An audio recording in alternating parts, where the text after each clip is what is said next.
quelqu'un qui a ouvert la voie parce que avec sa musique, il est rentré dans une Amérique qui était encore une Amérique de la ségrégation. Il est rentré dans les foyers de tous les Américains parce que c'est vraiment le premier grand artiste noir populaire.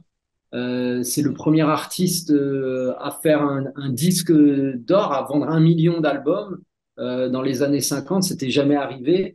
Il a ouvert sur le calypso, sur la musique des Caraïbes, parce il était jamaïcain, enfin, il avait des origines jamaïcaines. Et puis c'est quelqu'un qui est arrivé, je pense, oui, à être rassembleur, à rassembler.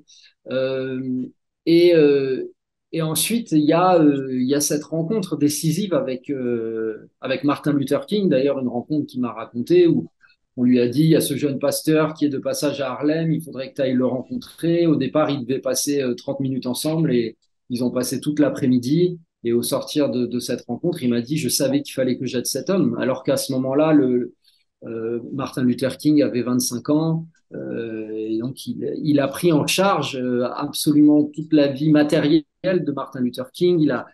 C'est lui qui a payé les études des enfants, qui a payé le voilà, les frais généraux de la vie, ce qui a permis aussi à Martin Luther King de faire sa lutte, parce qu'on parle souvent des révolutions, mais la révolution, c'est aussi dans la vie de tous les jours, comment un militant peut s'engager complètement corps et âme. Et là, on voit qu'Harry Belafonte, ce succès et cette fortune euh, qu'il avait eu avec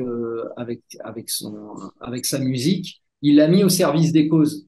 C'est quelqu'un voilà, qui était dans le pragmatisme. Euh, Toutes les grandes marches qu'il y a eu ensuite dans les années 60, même la marche ensuite sur Washington, mais les marches avant, c'est lui aussi même s'il le disait pas lui-même, mais on ressent quand on discute avec lui, ce qu'il raconte, c'est qu'il a porté les amis du show business, qui a permis aussi euh, de rendre cette lutte accessible au plus grand nombre à cette époque-là aux États-Unis. C'est lui qui permet aussi la rencontre entre Martin Luther King et Kennedy. Enfin voilà, il était très ami avec Eleanor Roosevelt et ils ont aussi financé beaucoup de bourses d'études pour des étudiants africains parce que Harry Belafonte était venu faire des tournées en Afrique et il a ramené beaucoup d'étudiants africains ensuite suite aux indépendances. Il se disait qu'il fallait qu'il y ait des élites aussi qui puissent accéder à des études à l'étranger. Et d'ailleurs, dans le lot, il y avait le père de Barack Obama.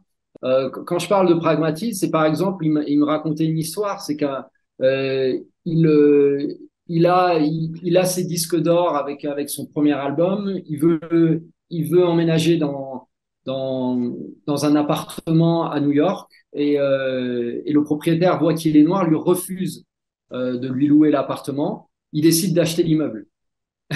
Et à partir de là, il achète l'immeuble et petit à petit, il fait venir tous ses amis noirs ou autres, mais qui ont du mal à se loger.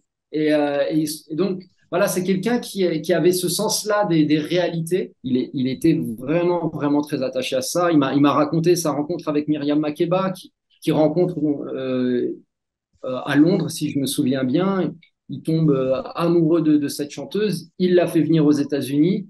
Il me dit, voilà, au bout d'un mois, je suis allé la voir chanter dans un bar et elle faisait du Sarah Vaughan. Et je lui dis, mais non, moi, je t'ai pas fait venir aux États-Unis pour que tu fasses cette musique-là. Fais la musique de chez toi, chante les chansons. Et il l'a accompagné. D'ailleurs, l'album qu'ils ont fait ensemble, c'était aussi une manière pour lui de la faire émerger sur la scène américaine.